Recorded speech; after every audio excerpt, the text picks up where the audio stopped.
नमस्कार. मी सुधा नरवाडकर, गझल प्रावीण्य परिवारातील एक ज्येष्ठ सदस्य. आज मला सूत्रसंचालनाची जबाबदारी दिल्याबद्दल मी सरांचे खूप खूप आभार मानते. मला खूप आनंद झाला आहे, अभिमान वाटतोय की सरांच्या कार्यक्रमाचं सूत्रसंचालन मी करणार आहे. पण त्याचबरोबर मनात एक भीती पण आहे बरं का. का? तर ती अशी, प्रवीण सरांविषयी मी म्हणेन, दमदार आवाजाची देण पाऊस शब्दमोत्यांचा. दमदार आवाजाची देण पाऊस शब्दमोत्यांचा. किती किती गाऊ मी गोडवा प्रवीणजींच्या सूत्रसंचालनाचा. अशा श्रेष्ठ गुरु समोर ही धुरा सांभाळणं म्हणजे सूर्यापुढे मेणबत्ती, गंगेच्या प्रवाहासमोर छोटासा ओळ किंवा येवल्याच्या पैठणी पुढे एखादी गोधडी, असे माझे बोलणे असणार आहे. तेव्हा कृपया सर्वांनी मला सांभाळून घ्या. नमस्कार मंडळींनो. गझल प्रावीण्य परिवार दर रविवारी एक अनोखा उपक्रम घेऊन आपल्या समोर येत असतो. तो उपक्रम आहे गझल तुझी माझी. या उपक्रमामध्ये दोन गझलकार आपल्या स्वतःच्या रचलेल्या दोन दोन गझल सादर करतात आणि मग त्यावर समर्पक मार्मिक असं विवेचन करतात. अर्थात गझल एकाने सादर करायची, विवेचन दुसऱ्याने करायचे, असा हा एकंदर सगळा कार्यक्रम असतो. तर आज भाग्य आपलं असं आहे की गझल प्रावीण्य परिवाराचे प्रमुख आदरणीय प्रवीण पुजारी सर हे आणि कुशल तंत्रज्ञ PK उर्फ प्रणव या ठिकाणी या आजच्या कार्यक्रमाचे पुष्प गुंफण्यासाठी उपस्थित झालेले आहे. या दोघांनाही मी खूप खूप मनापासून शुभेच्छा देते. आता पुढची सूत्र मी त्यांच्याकडे सोपवते. इर्शाद सर आणि प्रणव. धन्यवाद ताई. सर, मी तुम्हाला विनंती करतो की तुम्ही तुमची पहिली गझल घ्या आणि आपण तिथून कार्यक्रमाची सुरुवात करूया. ओके. सर्वप्रथम सर्वांना नमस्कार. आजच्या या गझल जुगलबंदीसाठी मला संधी दिल्याबद्दल संपूर्ण परिवाराचे मी आभार मानतो. आपलं माझ्यासोबत आजच्या कार्यक्रमाची रंगत वाढवण्यासाठी प्रणव माझ्यासोबत आज गझल जुगलबंदीसाठी आलाय, तर त्यालाही खूप खूप धन्यवाद देतो. आणि त्याचबरोबर अगदी एका शब्दावरती आजच्या सूत्रसंचालन ची जबाबदारी पेलणाऱ्या म्हणजेच आपल्या सर्वांच्या लाडक्या सुधाताई यांनाही धन्यवाद देतो. आणि आपल्या गझल प्रावीण्य परिवाराचे सर्व म्हणजे तुम्ही सर्व गझलकार तुम्हा सर्वांना मी वंदन करून माझी पहिली गझल पेश करतोय. तर गझलचं शीर्षक आहे अडचण. मला कळेना मलाच माझी असली कसली अडचण आहे. मला कळेना मलाच माझी असली कसली अडचण आहे. अडचण नाही योग्य वागणे हेच तर खरे दडपण आहे. अडचण नाही योग्य वागणे हेच तर खरे दडपण आहे. दडपण द्यावे झुगारून पण, बऱ्याच वेळा असं वाटतं की दडपण द्यावे झुगारून पण जबाबदारी सोडवेच ना. जगणे म्हणजे मरण्यासाठी तयार करणे सरपण आहे. जगणे म्हणजे मरण्यासाठी तयार करणे सरपण आहे. सरपण, मडके, कापूर, काडी मीच घेतले माझ्यासाठी. सरपण, मडके, कापूर, काडी मीच घेतले माझ्यासाठी. कारण आता मीच मांडले वाईटांशी भांडण आहे. कारण आता मीच मांडले वाईटांशी भांडण आहे.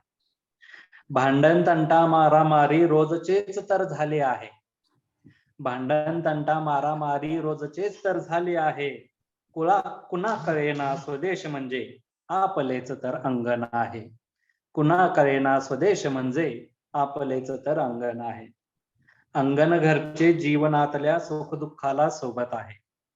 हा शेवटचा शेर आहे. अंगण घरचे जीवनातल्या सुखदुःखाला सोबत आहे. नात्यामधल्या संबंधांचे हवे हवेसे वंगण आहे. नात्यामधल्या संबंधांचे हवे हवेसे वंगन आहे. मला कळेना मलाच कसली असली कसली अडचण आहे. अडचण नाही योग्य वागणे, हेच तर खरे दडपण आहे. धन्यवाद. वा, धन्यवाद सर. अतिशय सुंदर गझल तुम्ही आता घेतली. तर मंडळी, आजचा कार्यक्रम म्हणजे लहान तोंडी मोठा घास असं मला थोडं म्हणायला आवडेल. आनंद खूप आहे की ज्यांनी आपल्याला गझल शिकवली असे आपल्या परिवाराचे सर्व आदरणीय प्रवीण पुजारी सर यांच्यासोबत गझल तुझी माझी सादर करायचा योग येतोय. पण त्या आनंदासोबत एक भीती सुद्धा आहे, आदरात्मक भीती सुद्धा आहे. सर म्हणजे आपले गझल गुरु आहेतच, आणि सरांच्या गझलेला, त्यांच्यावर, त्या गझलेवर आपण काही बोलणं म्हणजे सूर्याला दिवा दाखवल्यासारखं होईल.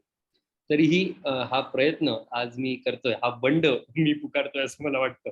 तर सरांनी अडचण ही जी गझल आता सादर केली, त्यावर बोलताना असं वाटतं की मला कळेना मलाच माझी असली कसली अडचण आहे. अडचण नाही योग्य वागणे, हेच खरे तर दडपण.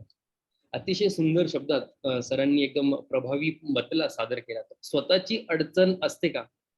तर खरं पाहायला गेलं तर आपल्याला ऍक्च्युली दुसऱ्यांच्याच अडचणी दिसतात. आपल्याला वाटतं आपण नेहमी योग्य आहे, बाकीच्यांच्याच अडचणी आहेत. तर नेमकी अडचण कुठली आहे? तर स्वतःची अडचण कुठे? तर योग्य वागणे हीच सगळ्यात मोठी अडचण आहे. की कसं योग्य वागायचं ह्याचा विचार करणं कैकांच्या आयुष्य त्यामध्ये गेलं असावं. तर आपल्याला भले वाटते ते दुसऱ्यांनाही भले वाटेलच किंवा ते योग्य वाटेल, याची काही शाश्वती नाही. आणि हेच दडपण आहे की आपल्याला जे वाटतं योग्य ते योग्य आहे असं काही नाही. ही सामाजिक बंधनं, सामाजिक संघर्ष नेहमी चालूच असतात. त्याच प्रकारची हीच अडचण आणि हेच दडपण सरांनी या मतल्यामध्ये मांडलेलं आहे. पुढे सर म्हणतात की दडपण द्यावे झुगारून पण जबाबदारी सोडवेच ना, जगणे म्हणजे मरण्यासाठी तयार करणे सरपण. तर अगदीच की अशी अनेक दडपण आपल्याला आहेत, ती सोडून सुटत नाही. कारण त्यासोबत कारण आपल्याकडे खूप मोठी जबाबदारी असते, तिचं ओझं असतं. आणि जगत असताना सुद्धा कितीतरी त्याचं ओझं आपल्याला सांभाळावं लागतं, की अगदी काही काही वेळेस त्या ओझानी माणूस मरणासन्न होऊन जातो. आणि तसं तर स्त्री संत मदालसा म्हणते की हा देह नाशिवंत, सगळे नाश पावणार आहे. पण तरीही ते नाच पावणार असलं तरी त्या जबाबदाऱ्या आपला काही पिछा सोडत नाही. वाटचाल जरी मृत्यूकडे असली तरी जबाबदाऱ्या त्या असतातच सोबत. आणि त्यामुळे तो शेर खूप असं एक काय म्हणतात गूढ सांगून जातो असं वाटतं. पुढच्या शेरांमध्ये सरांनी वर्णन केलंय की सगळी जी सामग्री आहे त्या सामग्रीची लिस्ट आपण ऐकल्यानंतर मडकं झालं, कापूर झालं, काडी झालं, हे सगळं सरपणासाठी म्हणजे शेवटच्या प्रवासासाठीच असणाऱ्या त्या सहसा वस्तू आहेत, जेणेकरून हे सगळं एकत्र केलं की बोध त्याचाच होतो. पण भौतिकदृष्ट्या आपण फक्त मृतदेह जाळत असतो. पण त्याआधी काय करायचं असतं, तर आपल्याला जे आपण जगत असतो ते लक्षार्थाने आपल्यामधले वाईट गुण जाळायचे असतात. आणि तीच जी मेख आहे आयुष्याची, आपली वाईट गुण जाळण्याची, ती सरांनी या शेरामध्ये मांडलेली आहे. आणि भांडण तर आहे, वेगवेगळ्या प्रकारची भांडणं आहेत. पण वाईटाशी केलेलं जे भांडण आहे ते भांडण सगळ्यात महत्वाचं आहे. आणि ही वाईटाशी भांडण का करायचं आहे? कारण चांगलं होणं, योग्य होणं, ह्याचं जी आपल्याकडे वाटचाल आहे, ज्याची अडचण दडपण आहे, तेच आपल्याला सॉर्ट करायचं आहे. आणि त्यामुळेच ते भांडण आहे, स्वतःशी ते भांडण आहे. तुकाराम महाराज, जगद्गुरु तुकाराम महाराज म्हणतात, तुका म्हणे होय मनाशी संवाद आपल्याची वाद आपणासी.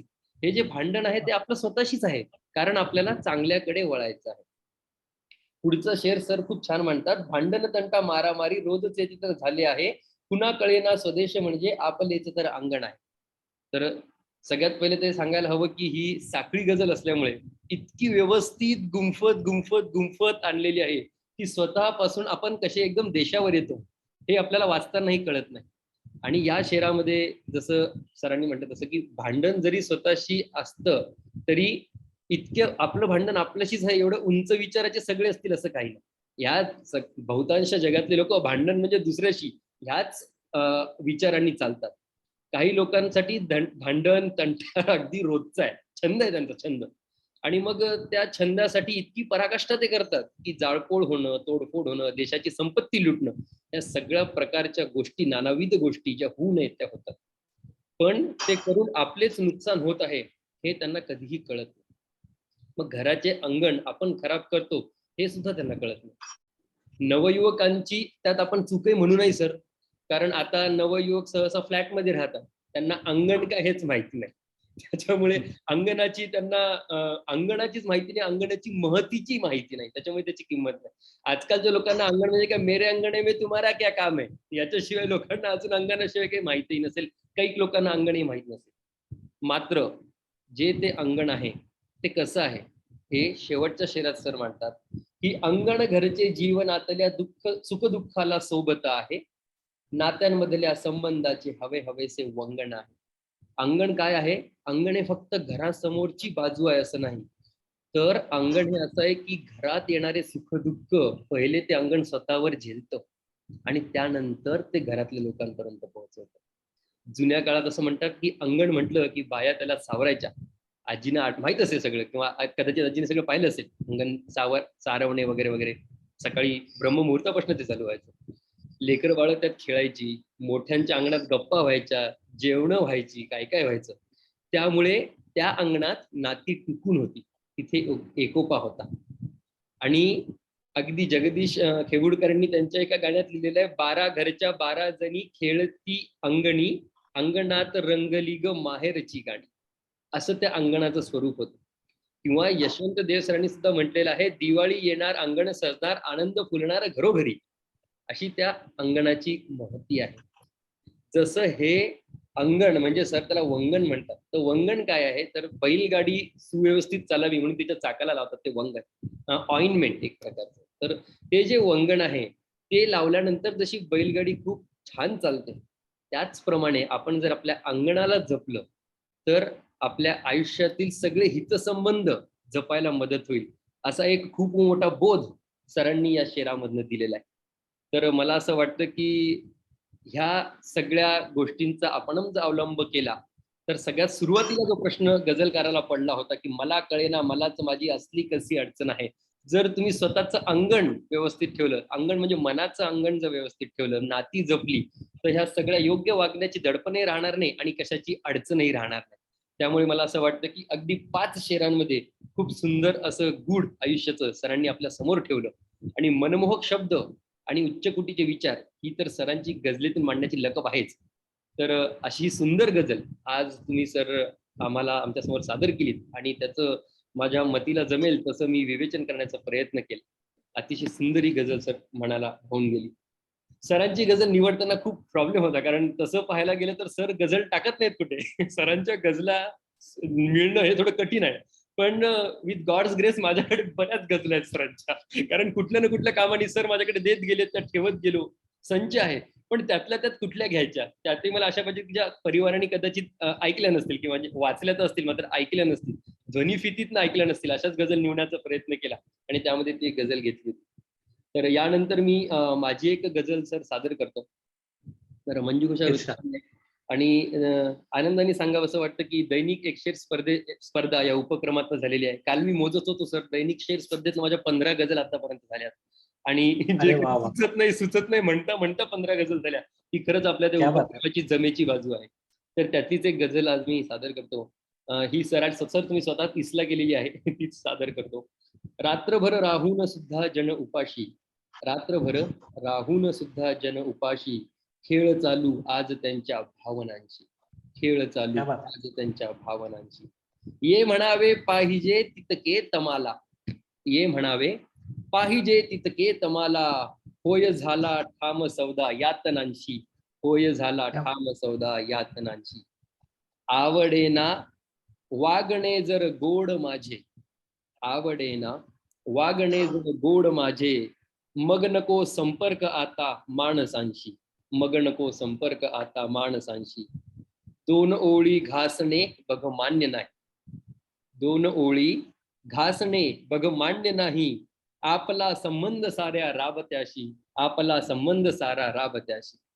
वाटते त्यांना बरळतो फार पिके, वाटते त्यांना बरळतो फार पिके, साधतो संवाद मित्र विठ्ठलाशी, साधतो संवाद मित्र विठ्ठलाशी. रात्रभर राहून सुद्धा जन उपाशी, खेळ चालू आज त्यांच्या भावनांशी. धन्यवाद. वाव, क्या बात आहे, क्या बात आहे, सुंदर. सर्वात प्रथम माझ्या गझलेचं जे विवेचन केलंस, तर जितकी गझल चांगली नाही तितक्याच त्याच्या बरोबर उलट तुझं विवेचनामुळे त्या गझलेला एक चांगला आकार मिळाला असं मी म्हणेन.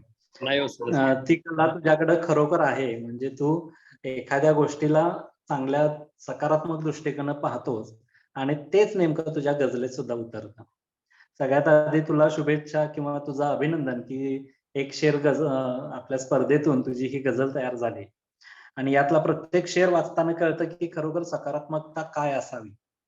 हे जर सांगायचं झालं कुणाला तर फार फापट पसारा न सांगता हे 5 शेर सांगितले की आपलं काम झालं. अशा पद्धतीची ही गझल आहे. असं म्हणलं तर अजिबात काही वावगं ठरणार नाही. कारण मधल्यातच तू असं म्हणतोयस की रात्रभर राहून सुद्धा जन उपाशी, खेळ चालू आज त्यांच्या भावनांशी. म्हणजे जे काही आजूबाजूला घडतंय, आता ही कदाचित गझल किंवा हा शेर तू लिहून बरेच दिवस झाले असतील. पण आता जी काही राजकीय उलथापालथ चालू आहे, ती जर बघितलं त्याला हा शेर किंवा हा म्हटलं अगदी चपकल बसतोय, की जनतेच्या भावनांचा काहीच संबंध नाहीये. प्रत्येक जण फक्त आपल्याला जे पाहिजे त्याप्रमाणे वागत निघालाय. आणि हे फक्त राजकारणातच असं नाही, तर आजूबाजूला प्रत्येक ठिकाणी दिसतं आणि जे दिसतं ते अगदी परखडपणे तू इथं मांडलेस. की रात्रभर राहून सुद्धा जन उपाशी आहेत. म्हणजे कष्ट करणारा करतच राहतो. रात्रंदिवस राबत राहतो. पण तरी सुद्धा त्याच्या पोटामध्ये 2 घास सुद्धा जात नाहीत. म्हणजे मलिदा खाणारे जास्त आणि कष्ट करणारे कमी अशा पद्धतीचं जे काही आजूबाजूला वातावरण आहे, तर त्याच्यावर अगदी मस्त कमी शब्दात अगदी योग्य तू असं मार्मिक टिप्पणी केलीस अशी म्हणायला हरकत नाही. तसंच दुसरा शेर असा आहे की ये म्हणावे पाहिजे तितके तमाला, होय झाला ठाम सौदा यातना अशी. किती सुंदर आहे. म्हणजे यातून आपल्याला दुःख येणारच आहे. आपल्याला त्रास होणारच आहे. कारण सुख आणि दुःख हे नाण्याच्या 2 बाजू आहेत. एक आले की दुसरं 100% सोबत असतंच. त्यामुळं मला दुःख येऊ नये असं जो म्हणणारा असतो, तर तसं म्हणून उपयोग नाहीये. तो यातनाशी, त्या दुःखाशी सौदा करूनच आपल्याला पुढे जायचं. ते अंगावर घेतलेच पाहिजे. त्याचा स्वीकार केलाच पाहिजे. मग त्यासाठी जे काही आपल्याला लागेल, त्या सगळ्याचा आनंदाने स्वीकार केला, की त्यातून बाहेर पडायला लवकर मिळतं. कारण दुःख जितकं कुरवाळू तितकं मोठं होत जातं आणि सुख जितकं कुरवाळू तेवढं पटकन संपून जातं असं म्हणलं जातं. तर तसंच काहीच आहे, की दुःखालाही स्वीकार करा, म्हणजे त्याचा फार काही त्रास होणार नाही. अशा पद्धतीचा शेर जो सकारात्मक दृष्टीनं लोकांना नेतो, की दुःख आलं नका घाबरू, ते जाणारच आहे. ते उलटं स्वीकारा, त्याचा स्वीकार करा, त्याला सामोरं जा. अशा पद्धतीचं तुझं लिखाण म्हणजे प्रत्येक शेरामध्ये आपल्याला यामध्ये पाहायला मिळतं. तिसऱ्या शेरात तर म्हणतोस की आवडेना वागणे जर गोड माझे, मग नको संपर्क आता माणसांशी. हे मात्र मला काय पटलं नाही, कारण तुझं गोड वागणं आम्हाला आवडत नाही असं कधीही झालेलं नाही आणि यापुढेही होणार नाही. फक्त हे उपरोधात्मक जे तू लिहिलेलं आहेस, हे फक्त तुझ्याशी निगडीत नाहीये. तर अशा पद्धतीचं सुद्धा वागणं लोकांचं असतं, की समोरचं काही चांगलं सांगत असेल, तर त्याकडं चुकीच्या पद्धतीनं पाहिलं जातं. मग बऱ्याच वेळा असा आपल्यालाही अनुभव येतात. अगदी जवळचे असू देत किंवा ज्यांची ओळख नाही असे सुद्धा लोक आपलं एखादी गोष्ट आपण सांगायला गेल्यानंतर अशा दृष्टीने पाहतात की हा काय सांगतोय, याला काय अधिकार आहे या गोष्टी सांगण्याचा. इथपर्यंत त्यांची मजल जाते. त्यावेळी असं वाटतं की आपण चांगलं सांगतोय, त्या समोरच्या व्यक्तीसाठी चांगलं असतं, पण त्यालाच ते कळत नाही. कुठेतरी वाटतंय जाऊ दे तिकडे. पण तसं नाहीये. मग तेच कुठेतरी ती भावना जी आहे ती या शेरामध्ये अगदी चपकलपणे मांडलेस, की माझं गोड वागणं आहे. दुसऱ्याला समजून घेणं आहे. दुसऱ्याची प्रगती व्हावी, दुसऱ्याचं चांगलं व्हावं. अशा भावनेने एखादी गोष्ट सांगितलेली आहे. पण त्याला जर ते योग्य वाटत नसेल, लीव्ह इट. मग त्यापेक्षा तो 2 हात लांब राहिलेला बरा. तर अशा पद्धतीचंच अगदी मस्तपणे तू इथं मांडलंयस. आणि चौथा शेर जो खरोखर आम्हाला अतिशय आवडला, की ज्यामध्ये 2 प्रकारे तो एक मी म्हणेन की 2 प्रकारचं त्यामध्ये तू आम्हाला ज्ञान दिलेस असं मी म्हणेन. की 2 ओळी घासणे बघ मान्य नाही, आपला संबंध साराच राबत्याशी. म्हणजे फक्त गझलेचं ज्याला ज्ञान आहे, त्याला हा शेर नक्की आवडेलच. त्याच्या तोंडून वाह येणारच आहे. कारण राबता म्हणजे काय, हे गझलकाराला माहीत असतं. आणि ह्या 2 ओळींचा त्या राबत्याच्या अनुषंगानं या दोन्ही मधला जो राबता आहे, तो त्याला अगदी चपखलपणे कळेल. आणि त्याचसोबतच फक्त शेर किंवा राबता इतकंच याचं एवढंच त्याचं हे न राहता, व्याप्ती न राहता, माझ्या दृष्टीनं म्हणजे मला यातनं काय मिळालं, तर या संसारामध्ये जेव्हा 2 वेगवेगळी लोक एकत्र येतात, संसार करायला लागतात, त्यावेळी त्यांच्यामधला जो राबता आहे, तो जर जमला तर त्या 2 ओळी, तो शेर, आयुष्याचा जो शेर आहे तो अतिशय सुंदर घडत जातो. अशा पद्धतीने मला तो समजला शेर. आणि जो 5वा शेर आहे तो, वाटते त्यांना बरळतो फार पिके, साधतो संवाद मी तर विठ्ठलाशी. की जो खरोखर आहे, की जो आपला परमात्मा आहे, जो आपल्या आत्म्याशी जोडलेला असतो, तर त्या दोघांच्या मधलं जे काही संबंध आहे त्याला पुन्हा आपण गझलेच्या भाषेत राबता असंच म्हणू पाहिजेत. तर तो साधण्यासाठी आपण कायम त्या विठ्ठलाशी, त्या देवाशी एकरूप होणं गरजेचं आहे. मग त्यासाठी इतर बाजूचे काय म्हणतात याच्याकडे लक्ष देण्याची गरज नाही. जसं मगाशी तू विवेचन करताना जगद्गुरु तुकाराम महाराजांचं उदाहरण सांगितलंस, तर तुकाराम महाराजांना सुद्धा अक्षरशः वेडे ह्या पद्धतीनंच हिनवलं जायचं. म्हणजे हे काय, म्हणजे ते खूप दयाळू होते किंवा हे होते, पण त्यांना व्यावहारिक ज्ञान अजिबात नाही, अशा पद्धतीने त्यांना हिनवत गेले होते. पण ते जगद्गुरु तुकाराम सगळ्यांना दिशा दाखवण्याचं काम अजूनही करतायत त्यांच्या लेखनातून. तर असंच आहे की कोण काय म्हणतंय यापेक्षा आपण एकरूप होऊन देवाशी कसं जातो किंवा गेलं पाहिजे अशा पद्धतीचं सांगणारा हा शेर. म्हणून मी अगदी सुरुवातीला म्हटलं की प्रत्येक शेर जर काढला तर त्यातून आपलं जीवन घडण्याच्या दृष्टीनं अतिशय सुंदर, यामध्ये नातेसंबंधांच्या वरती मस्त अगदी सूचक म्हणजे रूपकात्मक तू बोललायस. देवाशी एकरूप होणं, स्वतःशी एकरूप होणं याबद्दल बोललायस. आजूबाजूला ज्या घडणाऱ्या गोष्टी आहेत ज्या आपल्याला आवडत नाही त्याच्याबद्दल कसं वागावं हे तू सांगितलंयस. त्यासोबतच आपल्याला दुःख सुख सगळं येणार आहे, तर त्या बाबतीत काय केलं पाहिजे याच्यावरही तू बोलतोयस. आणि सगळ्यात महत्वाचं म्हणजे मतल्यातून तू असं सांगतोयस की आजूबाजूला जे काही सगळं भावनांशी खेळ सुरू झालाय तर त्यावेळी काय करायला पाहिजे. म्हणजे फक्त एक गझल घेतली तर आपल्याला आपलं जीवन व्यवस्थित पूर्ण करता येईल याबद्दल काही शंका नाहीये. तर अशा पद्धतीची अतिशय दमदार सुंदर गझल तुझ्याकडून ऐकायला मिळणं हेच खूप मोठी गोष्ट आहे. तुझी स्वतःची गझल तीही इतकी सुंदर आमच्यापर्यंत तुझ्याकडून ऐकायला मिळणं हे खूप म्हणजे दुग्ध शर्करा योग असं म्हणायला हरकत नाहीये. तर खूप खूप धन्यवाद या सुंदर गझलेसाठी. यानंतर तुझी आणि सुद्धा त्यांची परमिशन आहे असं समजून मी माझी दुसरी गझल घेतोय. गझलेचं शीर्षक आहे तू हसल्यावर. कदाचित ही गझल ऐकली असेल बऱ्याच जणांनी, पण माझी थोडीशी आवडती आहे. या गझलेची एक पार्श्वभूमी सांगतो, अर्थात आता आली आहे म्हणून, की मध्ये एक मी तू नसल्यावर अशी गझल लिहिली होती. एकदाच मी ती सादर केली आणि ती नेमकी माझ्या काय म्हणूया ग्रह खात्यानं ऐकली आणि त्यावेळी मला अगदी दटावून सांगितलं की ही गझल पुन्हा कुठंही म्हणायची नाही. त्यापेक्षा तू चांगल्या पद्धतीनं म्हणजे पॉझिटिव्ह वेनं मी असतानाच काहीतरी लिहून तशा पद्धतीची सादर करा आणि त्यातून तयार झालेली ही तू हसल्यावर. आता ती जी तू नसल्यावर होती ती खरोखर कुठेतरी मी म्हणजे पाठीमागे ठेवलेली आहे. त्यानंतर अजून एकदाही सादर केलेली नाहीये आणि कदाचित करणारही नाही. तर ती आहे तू हसल्यावर. इर्शाद सर. दिवस उगवतो मावळलेला तू हसल्यावर. दिवस उगवतो मावळलेला तू हसल्यावर, क्षणात एका मी फसलेला तू हसल्यावर. जीवन यात्रा होणार सुखी माझी आता. जीवन यात्रा होणार सुखी माझी आता. विश्वास असा मज दिसलेला तू हसल्यावर. विश्वास असा मज दिसलेला तू हसल्यावर. स्पर्श तुझा तो पहिला झाला अवचित जेव्हा. स्पर्श तुझा तो जेव्हा झाला अवचित जेव्हा. रोम रोम हा शहारलेला तू हसल्यावर. स्पर्श तुझा तो पहिला झाला अवचित जेव्हा. रोम रोम हा शहारलेला तू हसल्यावर. केली नाही दुःखाची मी कधीच पर्वा. केली नाही दुःखाची मी कधीच पर्वा. आनंद कसा दरवळलेला तू हसल्यावर. आनंद कसा दरवळलेला तू हसल्यावर. नको आहे तंटा वादही नको आपल्यामध्ये. खर तर वाद हे व्हायला पाहिजे त्याशिवाय गोडी वाढत नाही. तरी पण मला असं वाटतंय की नको आहे तंटा वादही नको आपल्यामध्ये. सर्व राग मी थोपवलेला तू हसल्यावर. सर्व राग मी थोपवलेला तू हसल्यावर. छोट्या छोट्या गोष्टींमधल्या आनंदाला. छोट्या छोट्या गोष्टींमधल्या आनंदाला. जगू लागलो याच कलेला तू हसल्यावर. शेवटचा मक्त्याचा शेर आहे. झालोय प्रवीण मीही आता जगात राणी.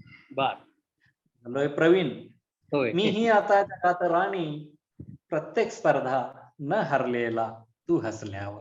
वा वा प्रत्येक स्पर्धा न हरलेला तू हसल्यावर, दिवस दिवस उगवतो मावळलेला तू हसल्यावर, क्षणात एका मी फसलेला तू हसल्यावर. वा. धन्यवाद. खूप सुंदर. अतिशय प्रेमळ अशी गझल आहे सर. आणि मी ऍक्च्युली जेव्हा वाचत होतो तेव्हा कॉलेजचे दिवस आठवलेत, कारण त्या वेळेस करायचं असेल 10 वर्षापूर्वी अशा काहीतरी, म्हणजे गझल तर लिहायचो नाही तेव्हा, पण जे काही लिहायचो ते असंच काहीतरी लिहायचो. तर अगदी कॉलेजचे दिवस काय म्हणतात त्याला या गझलेनी आठवण दिली. आणि ही गझल सर इतक्या सुलभ आणि सोप्या शब्दात लिहिलेली आहे की त्यावर पुढे पुन्हा काही बोलणं हे इतकं कठीण आहे. ऍक्च्युली या 7 शेऱ्यांमध्ये सगळं इतकं व्यवस्थित मांडलेलं आहे की ही गझल म्हणजे याच्यावर नेमकं विवेचन करायचं कसं, हा एक मोठा प्रश्न वाचला तेव्हाच आलेला की त्यात अजून इतकी सेल्फ एक्सप्लेनेटरी आहे ही गझल की त्यामध्ये अजून काही बोलण्यासारखं नाही. पण म्हटलं एवढी सुंदर गझल, आणि काय म्हणतात एक आपण व्हिडिओ रेकॉर्ड करतो त्यामध्ये हे पण दिसून जाईल की किती साधे शब्द, सोपे शब्द घेऊन आणि किती अगदी संवादातल्या संवादापेक्षा ती सुलभ गझल एक असू शकते. ते पण मग ते त्यामार्फत आपण दाखवू शकू. त्या अर्थानेच ही गझल घेतली होती.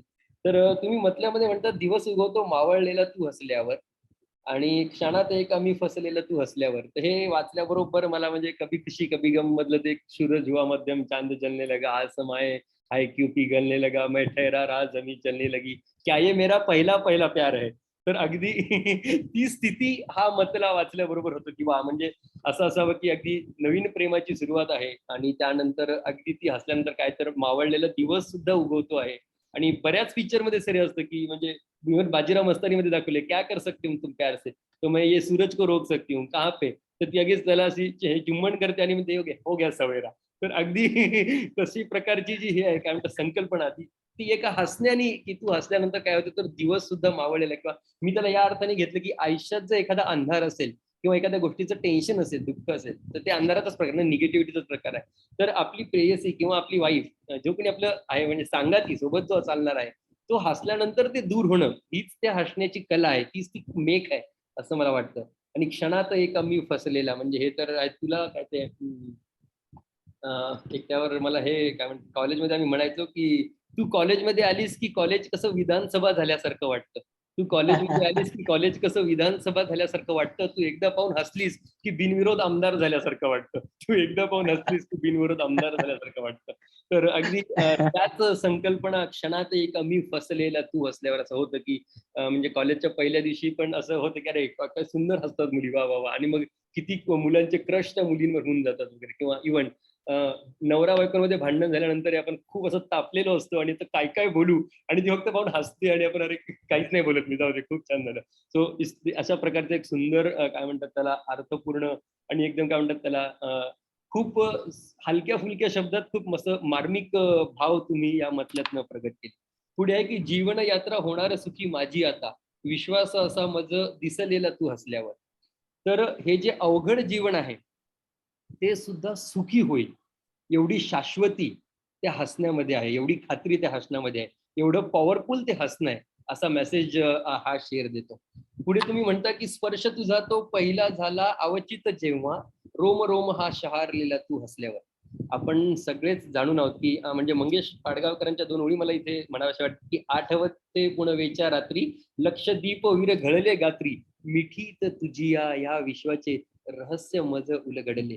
तर पहिल्या स्पर्शाची जी अपेक्षा असते किंवा पहिल्या स्पर्शाचा जो अनुभव असतो, जो आयुष्यभर माणूस मरते क्षणेपर्यंत लक्षात ठेवतो, तर एवढं महत्वाचं तो जो स्पर्श असतो, तो तुझ्या हसल्यानंतरचा जो स्पर्श आहे, तो म्हणजे स्पर्शच एवढा चांगला, तर हसल्यानंतरचा स्पर्श त्याच्यापेक्षा किती परमोच्च पटीचा असेल.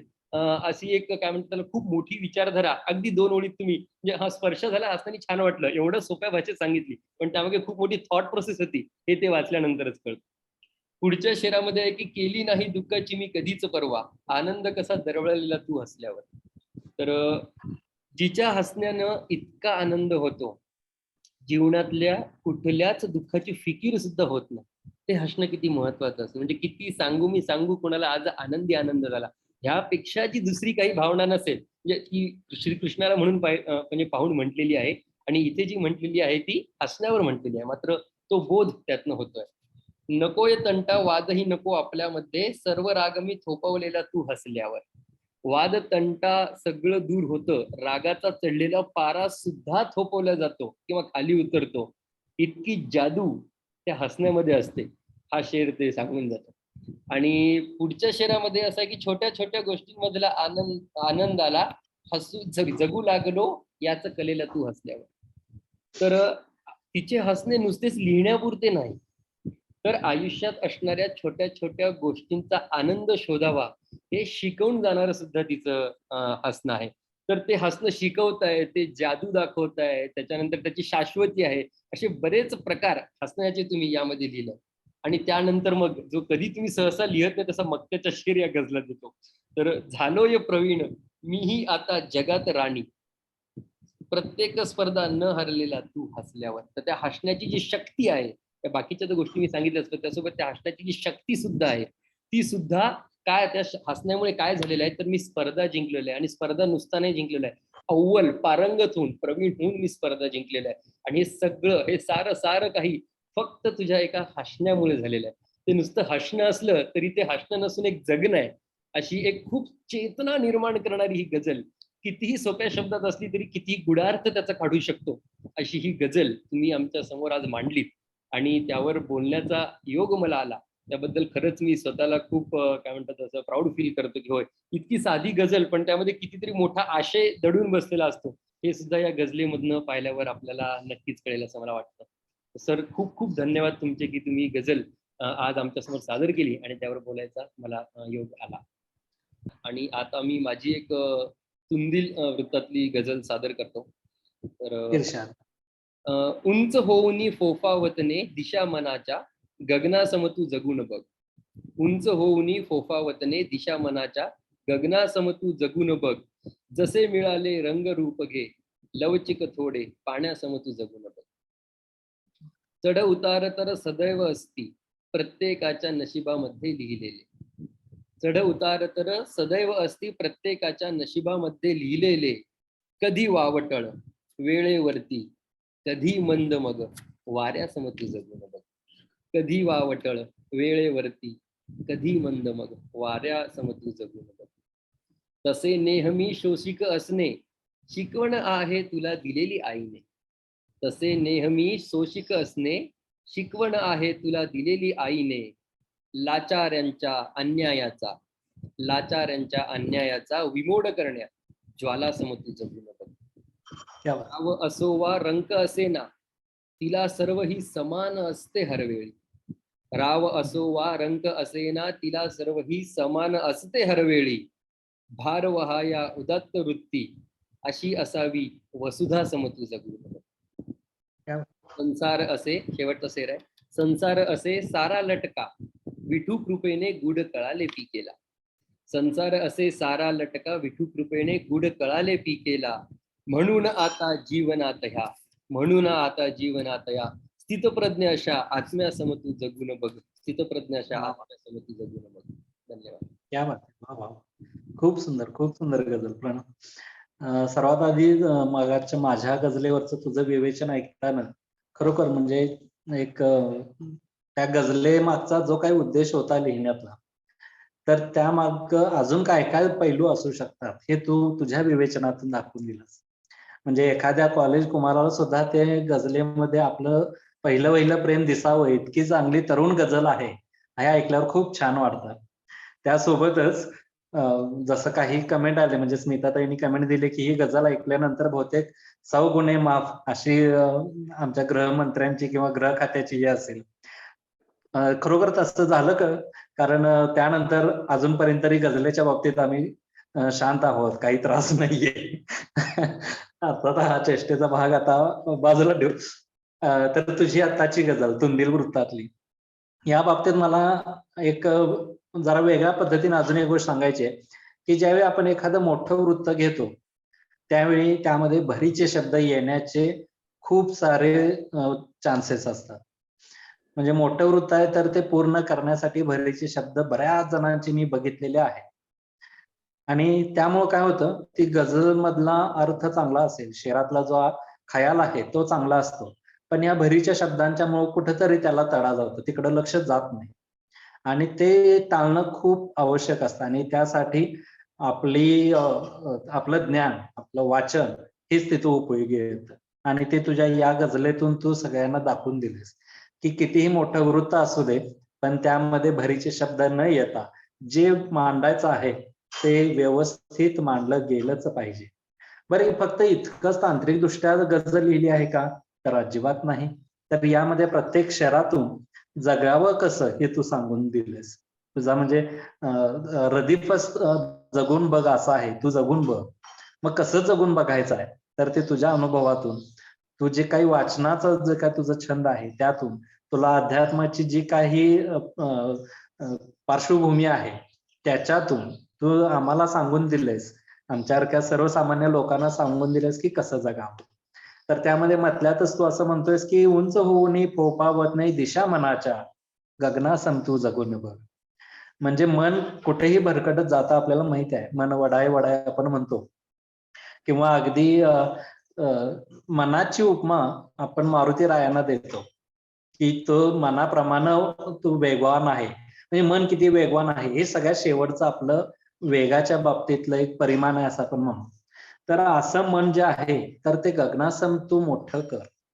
म्हणजे गगनासम तू त्याचं विस्तार वाढव, तसे विचार तुझे उदात्त ठेव आणि तशा पद्धतीने थोडस तरी जगून बघ.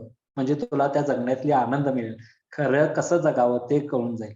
म्हणजे फक्त एका शहरातल्या एका मिसऱ्यामध्ये इतकं तू लिहितोयस की पुढचं वाचण्यासाठी असं उत्साह भरून येतो.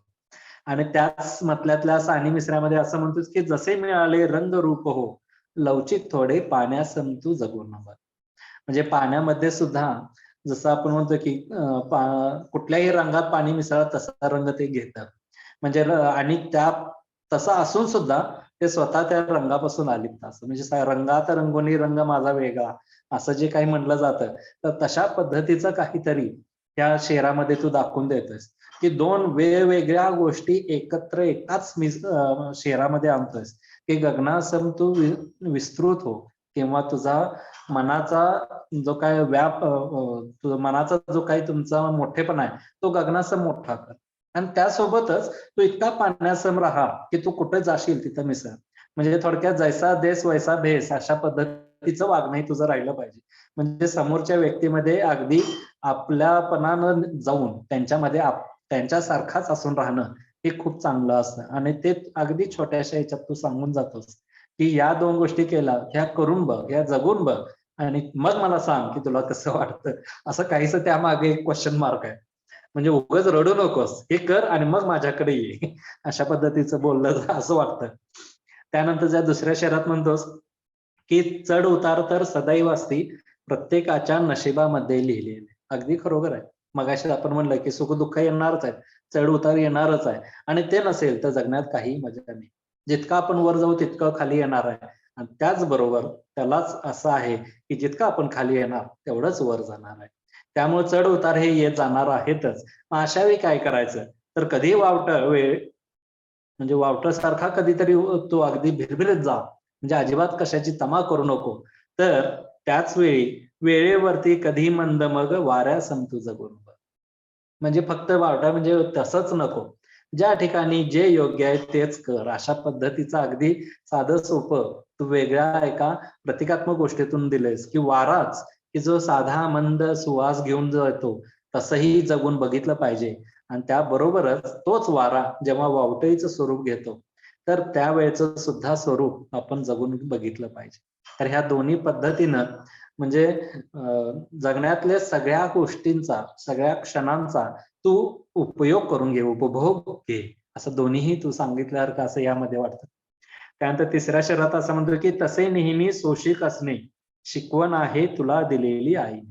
खरोखर प्रत्येकाची आई हेच शिकवत असते की उगाचच्या उगाच कुठंही आपल्याला नको तितकं बोलायचं नाहीये. सोशिकपणे व्यवस्थितच आपण जायचं आहे. पण काही वेळा असं होतं की परिस्थिती अशी तयार होते की आईनं दिलेली शिकवण जरी चांगली आहे, जरी योग्य आहे, तर काही क्षणापुरती, काही एखाद्या घटनेपुरती आपल्याला थोडीशी बाजूला ठेवावी लागते. आणि ती नेमकी कशी बाजूला ठेवायची? तर लाचाऱ्यांच्या अन्यायाचा विमोड करण्या ज्वाला समतू जगून बघ. तर ती कधी बाजूला ठेवायची आईची शिकवण? की एखादा लाचार आहे, त्याच्यावरती जो अन्याय होत आहे, त्याच्या अन्यायाच्या विरोधात तो अन्याय मोडून काढण्यासाठी तू ज्वाला भडकलाच पाहिजेस. तिथं आईची शिकवण थोडीशी बाजूला राहिली तरी हरकत नाही. ते आईला सुद्धा नक्कीच आवडेल की तू एखाद्यावरती होणाऱ्या अन्यायाच्या विरोधात पेटून उठतोयस. तर हे सुद्धा तू सांगतोयस की फक्त आईनं सांगितलंय म्हणून शांत राहणे नाही, समोर आपल्याला अन्याय दिसे ना तर तिथं बोललंच पाहिजे. ती सुद्धा शिकवण आईचीच आहे. तर अशा पद्धतीनं तू सांगतोयस. आणि चौथ्या शेरात जसं आता आपण आईचं म्हणालो की आई वेगवेगळ्या आपल्याला गोष्टी शिकवत असते, तसंच लहानपणापासून काही गोष्टी शिकवत जाते. म्हणजे जगत माता आपण जिला म्हणतो की तिच्यासाठी काहीतरी आपण केलं पाहिजे. दररोज आपण तिच्यावरती प्रहार करत असतो, तिच्यावरती नाचत असतो, तिच्यावरती अक्षरशः लाथा मारत असतो. तर सगळ्यात पहिल्यांदा आपल्याला मोठ्या लोकांनी, आपल्या आजोबा, आजी, आई, बाबा यांनी शिकवलंय की सकाळी उठल्या उठल्या काय करायचं, तर समुद्र वसनी देवी पर्वतस्तन मंडले विष्णू पत्नी नमस्तुभ्यम पदस्पर्शम क्षमस्वमे. म्हणजेच काय, सकाळी उठल्या उठल्या आधी पृथ्वीची माफी मागायची की दिवसभर मी आता तुझ्यावर चालणार आहे, तुला माझे पाय स्पर्श होणार आहे. म्हणजे आपण साधं कोणाला पाय जरा जरी चुकून लागला तरी नमस्कार करतो. ही आपली संस्कृती आहे. तर दररोज आपण त्या पृथ्वीवरती, जमिनीवरती आपण चालतोय, उड्या मारतोय, तिला किती त्रास होत असेल. तर त्याच्यासाठी आधीच सकाळी उठल्या उठल्या आधी तो नमस्कार करायचा, ती क्षमा मागायची. आणि हेच संस्कार तू तुझ्या ह्या चौथ्या शहरातून सांगतोयस की राव असो वा रंक असे ना, तिला स्पर्शी समान असते हरवेळी. हीच पृथ्वी जी आहे तिला कोण आपल्यावरती आहे याचं काही देणं घेणं नाही. तिच्यासाठी सगळं हे त्याचीच मुलं आहेत. मग तो राव असू दे, रंक असू दे किंवा कोणीही असू दे.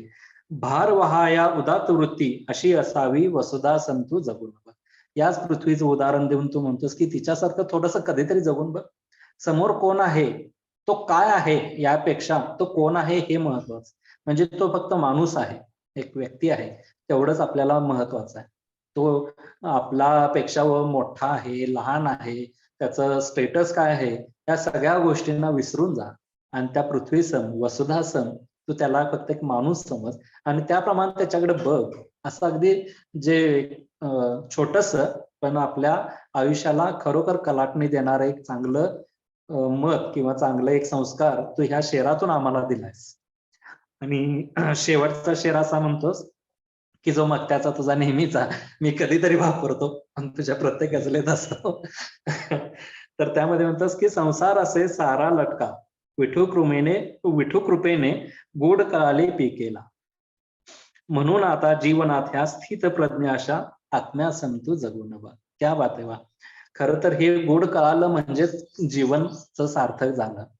की हा जो काय सगळा संसार आहे, संसार म्हणजे फक्त लग्न ह्या अर्थानं तू अजिबात वापरलं नाहीस हे मला माहिती आहे. संसार म्हणजे संपूर्ण जीवन. तर अशा पद्धतीचं जे काही जीवन आहे हे क्षणभंगूर आहे. कधी आपण यातून निघून जाऊ माहित नाही, आपल्याला पण माहित नाही. तर अशा एक क्षणभंगूर जीवनाच्या साठी किती आपण आटापिटा करायचा, हे त्यापेक्षा ते सगळं सोडून देऊन जो क्षण आलाय तो आनंदानं जगायचा आणि विठूचं नाम घेत राहायचं. हे जे गुढ आहे, हे जे शाश्वत सत्य ज्याला आपण म्हणतो आहे, तर ते तुला ते गुढ उमगलंय. आणि ते कुणामुळं, अर्थातच विठूमुळे उमगलंय. मग हे तू उमगलेले जे गुढ आहे ते आम्हाला सांगतोयस आणि असं म्हणतोयस की म्हणून आता जीवनात या स्थित प्रज्ञाशा आत्म्यासम जगून बघ. क्या बात आहे. म्हणजे फक्त वरवरच्या बाह्य रूपावर न राहता तर आत्मा जो आहे की जो सर्वांग सुंदर ज्याला आपण म्हणतो की जो कशालाही चिकटलेला नाही. याच्यातून एक थोडीशी गोष्ट आठवली किंवा एक शब्द कशा असतात ते आठवलं. नेमकं कुठं वाचले लक्षात नाही माझ्या, पण ग्न हा जो अक्षर आहे, ग अर्धा आणि त्याला न जोडलेला ग्न, त्याचा अर्थ चिकटणे किंवा चिकटलेला असा त्याचा अर्थ आहे त्या अक्षराचा. मग जो चराचराला चिकटलेला आहे त्याला लग्न असं म्हणतात. आणि जो कशालाही चिकटलेला नाहीये, जो परमात्म्याशी एकरूप झालाय, तो जो देवाशी एकरूप झालाय त्याला नग्न असं म्हणतात. म्हणजे हा शब्द थोडा ऐकायला ऑड वाटेल पण त्या शब्दाचं खरोखर सौंदर्य वेगळं आहे. नग्न म्हणजे आपण वेगळं ते भौतिक दृष्ट्या विचार करतो, तसं अजिबात नाहीये. जो चराचराला चिकटलेला नाहीये, जो सर्वातून मुक्त झालाय, सर्वात राहूनही सर्वातून मुक्त झालेला आहे, त्याला नग्न असं म्हणतात. तर असा जो असतो तो आत्मा असतो. आपण हे फक्त भौतिक शरीराकडे बघतो. तर अशा आत्म्यासारखा तू थोडस तरी एक क्षण का होईना जगून बघ. अशा पद्धतीचं तुझं जे काही आवाहन आहे, जे आम्हाला तू या गझलेतून केलंयस, तुझ्या स्वानुभवातून केलंयस, तर ते खरोखर म्हणजे कुठेतरी मनाला आत जाऊन भिडतं. आणि तसं जगण्याचा मोह निदान एका क्षणापुरतं तू सांगितल्याप्रमाणे तर तसं करायचा मोह नक्कीच आम्हाला होतोय आणि तसं जगण्याचं 100% आम्ही प्रयत्न करू, ही सर्वांच्या तर्फे तुला मी खात्री देतो. तर ह्या अशा खूप सुंदर अशा दोन्ही गझला तुझ्या, एक मंजुषा वृत्तातली आणि एक तुंदिल वृत्तातली, वृत्त, तांत्रिकपणा ह्या सगळ्या गोष्टी कुठेतरी बाजूला ठेवून त्यामध्ये जो खयाल आहे, जो त्या गझलेचा आत्मा जो आहे तो म्हणजे खयाल, तिथपर्यंत पोहोचवणारी अशी तुझी गझल आणि तुझी लेखणी. तर अशा पद्धतीच्या तुझ्या दोन्ही गझलांच्या अमृत वर्षावात आम्हाला तू आज भिजवून काढलेस, त्यासाठी खूप खूप खूप धन्यवाद. धन्यवाद सर. म्हणजे तुम्ही इतकी सुंदर त्याचं विवेचन केलं, म्हणजे निरूपण केलं असं म्हणायला हरकत नाही. आणि खरं पाहायला गेलं तर ती खरं लिहिताना सुद्धा त्यामागे मी सांगतो तुम्हाला सर, 6 महिने झाले मी ती गझल लिहत होतो.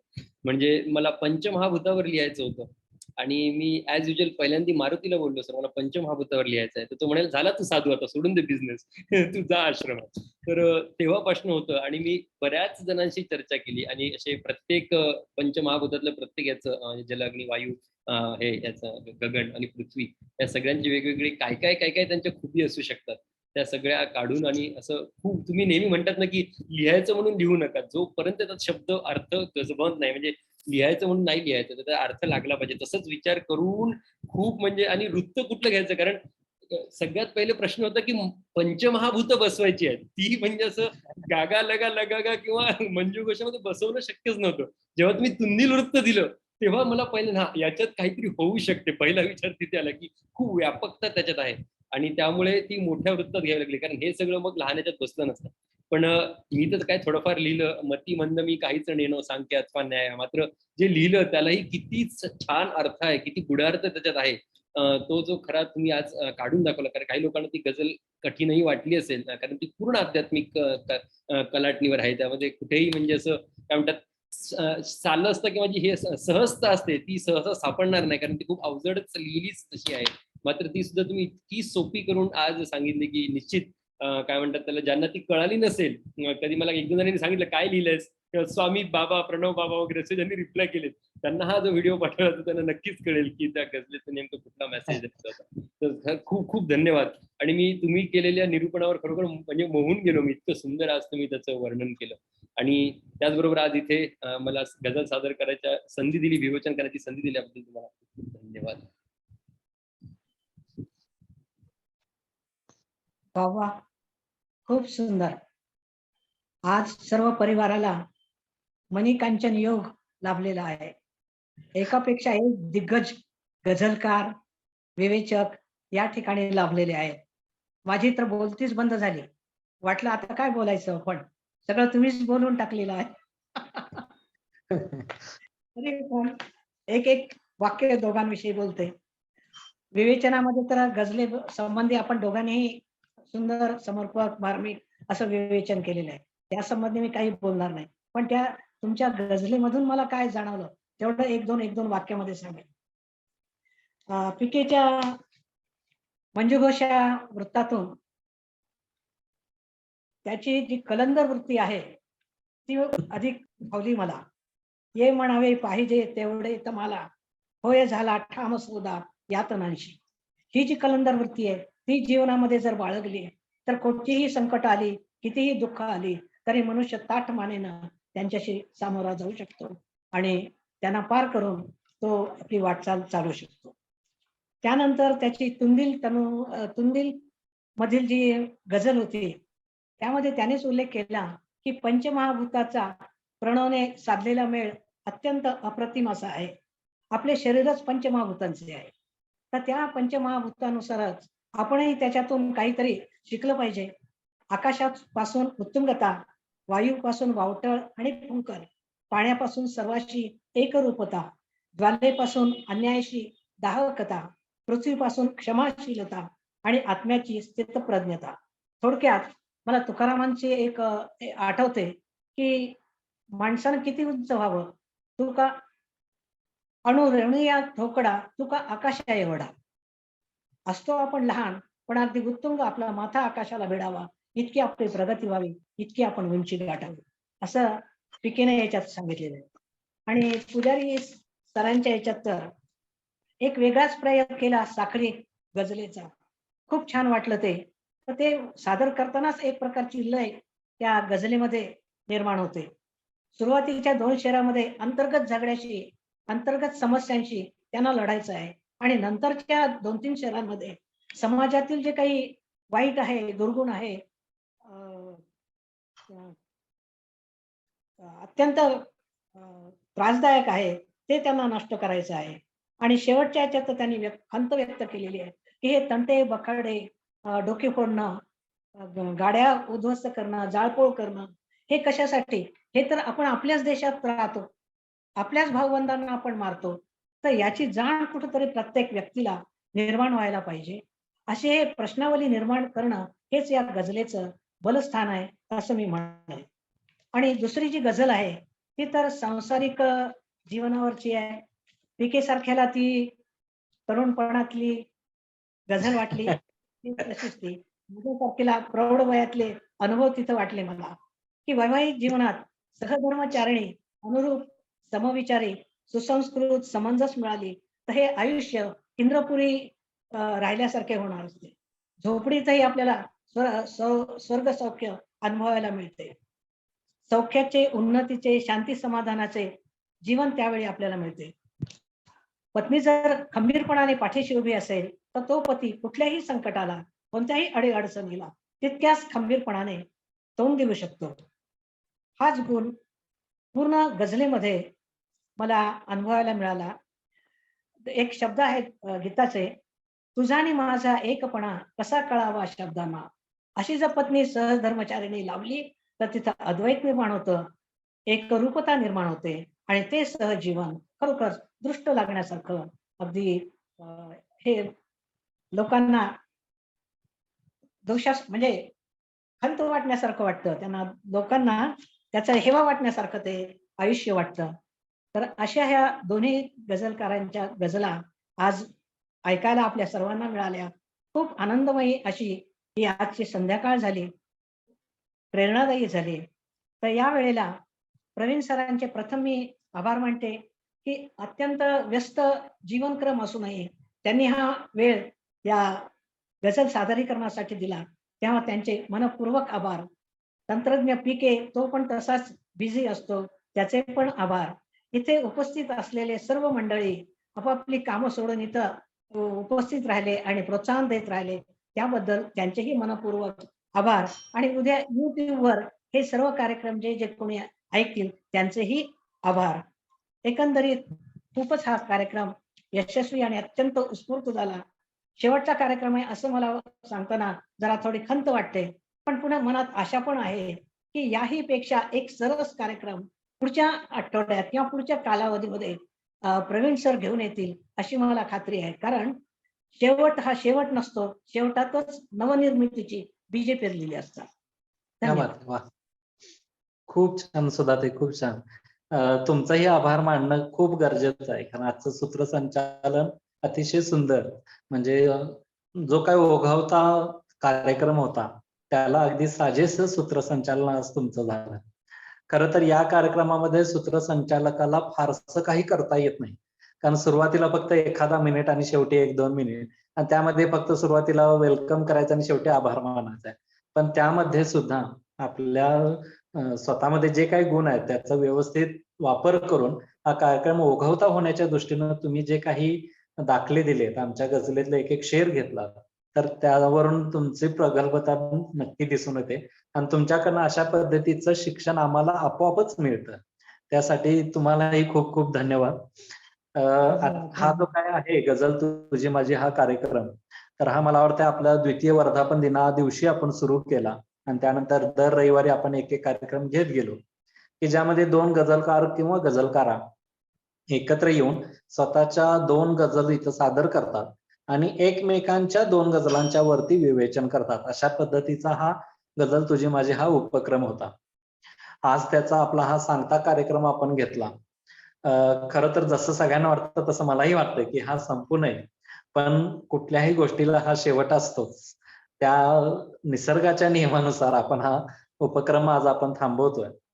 आणि काही दिवसाचा एक ज्याला आपण टीव्ही वरती किंवा याच्यावरती ऐकतो की छोटस मिलेंगे ब्रेक के बाद, तर तशा पद्धतीनं थोडासा ब्रेक घेऊन नव्या ताज्या दमानं नव्या कोऱ्या एका उपक्रमामध्ये आपण नक्की भेटणार आहोत. हा गझल तुझी माझी संपला जरी असला तरी असाच एक दर्जेदार उपक्रम घेऊन गझल प्रावीण्य परिवार हा सर्वांच्या समोर नक्कीच येणार आहे.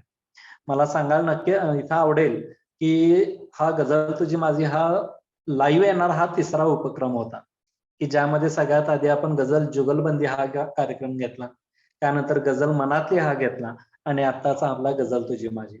तर ह्या तिन्ही उपक्रमामध्ये जो काही मला अपेक्षित असणारा बदल आहे आपल्या परिवारातील प्रत्येक गझलकारांच्याकडून, तो खरोखर मिळत निघालाय किंवा मिळतोय. हे प्रत्येकाचं सादरीकरण अतिशय दमदार होत निघालंय. त्या गझलेकडे दुसऱ्याच्या असू दे किंवा स्वतःच्याही गझलेकडे बघण्याचा दृष्टिकोन वेगवेगळ्या पद्धतीनं होत निघालाय. म्हणजे एखादा शब्द लिहिलाय त्या शब्दाच्या अर्थानुसारच त्याकडे बघायचा आहे का, तर नाही, ते अपेक्षित नाहीये. एक गझलकार म्हणून, एक कवी म्हणून, एक लेखक म्हणून आपल्याला वेगवेगळ्या पद्धतीनं त्या गोष्टींच्याकडे पाहता आलं पाहिजे. जसं आपण कायम म्हणतो की परकाया प्रवेश हा लेखकाच्या लेखणीसाठी खूप उपयोगाचा आहे, की त्या ठिकाणी मी जर असेन तर मला काय वाटेल हे ज्यावेळी जोपर्यंत आपल्याला लक्षात येत नाही तोपर्यंत आपण चांगलं लिहू शकत नाही. आणि ते कुठेतरी या सर्व कार्यक्रमांच्या माध्यमातून, या सर्व उपक्रमांच्या माध्यमातून आपल्या प्रत्येकाच्या अंगात भिनत निघाले, त्यामध्ये मी सुद्धा आहे. त्यामुळे काय होते, आपल्या लिखाणामध्ये खरोखर एक चांगला बदल हळूहळू होत निघालाय. आणि त्याचं सर्व श्रेय, मी खरोखर म्हणते की त्याचं सर्व श्रेय हे तुम्हा सर्वांना, आपल्या परिवाराला आहे, की इतके चांगले उपक्रम आपण इथं घेत आहोत. त्या उपक्रमाला भरभरून प्रतिसाद मिळतोय, लाईव्ह मिळतोय. ज्यांना जमत नाही ते पुन्हा युट्यूबवर पाहून त्याच्यावरती आपलं कमेंट सुद्धा करतायत. त्यातून नेमकं काय पाहिजे, काय नको, कसा झाला, ह्या पद्धतीचं आपलं डिस्कशन पण होतं परिवारामध्ये आणि त्यातून आपण नकळत घडत निघालोय. आणि फक्त घडतोय म्हणजे हे गझलेच्या बाबतीत असं नाही, तर एक माणूस म्हणून, एक व्यक्ती म्हणून सुद्धा आपल्या चांगले बदल होत निघाले. या संपूर्ण जी काही वाटचाल आपली आहे या उपक्रमांची, त्यातून वेगवेगळे गझलकार समोर येऊ लागले. काही सूत्रसंचालन चांगलं करायला लागले, काही जण गझल सादरीकरण चांगलं करायला लागले, काही विवेचन किंवा त्याबद्दल बोलणं हे सुद्धा करायला लागले. त्यातून त्यांच्यामध्ये वेगळी प्रकारची ऊर्जा तयार व्हायला लागली, की जी खरोखर अपेक्षित होती. त्यामध्ये मी सुद्धा आहे. त्यामुळं या सर्व कार्यक्रमांचं जर लेखाजोखा किंवा त्या सर्व कार्यक्रमांच्याकडे बघायचं झालं तर एक नक्की जाणवतं की यातून आपण सर्वजण काही ना काही ती चांगलं घेत निघालोय, आणि जे मला आपल्या सर्वांच्या साथीनं खूप छान वाटतंय. तर या सर्व उपक्रमांसाठी, आतापर्यंत सगळं झालेल्या या उपक्रमांसाठी, जे परिवारात ऑफलाईन सुरू आहेत त्या उपक्रमाच्या माध्यमातून जे काही आपलं होत आहे, तर त्या सर्वांसाठी मी परिवाराचे खूप खूप धन्यवाद देतो. अशीच साथ कायम राहू द्या. आपण अजून भरपूर काय काय करायचं आहे आणि असाच ऑनलाईन कार्यक्रम एक थोडासा गॅप घेऊन आपण पुन्हा एकदा नक्की भेटणार ही मी तुम्हाला ग्वाही देतो. आणि मी सर्वांची इथं रजा घेतो. आतापर्यंत ज्यांनी उपक्रमात सहभाग घेतला, ज्यांनी उपक्रमामध्ये तंत्रज्ञ म्हणून सहकार्य केलं, ज्यांनी सूत्रसंचालन केलं, ज्यांनी ऑनलाईन येऊन प्रत्यक्ष इथं हे सगळे कार्यक्रम ऐकले, ज्यांनी नंतर युट्यूब वरती पाहून त्याच्यावरती प्रतिक्रिया दिल्या, त्या सर्वांचा मी आयुष्यभर ऋणी राहीन. आणि पुन्हा नक्की भेटू, एवढं बोलून मी थांबतो. धन्यवाद.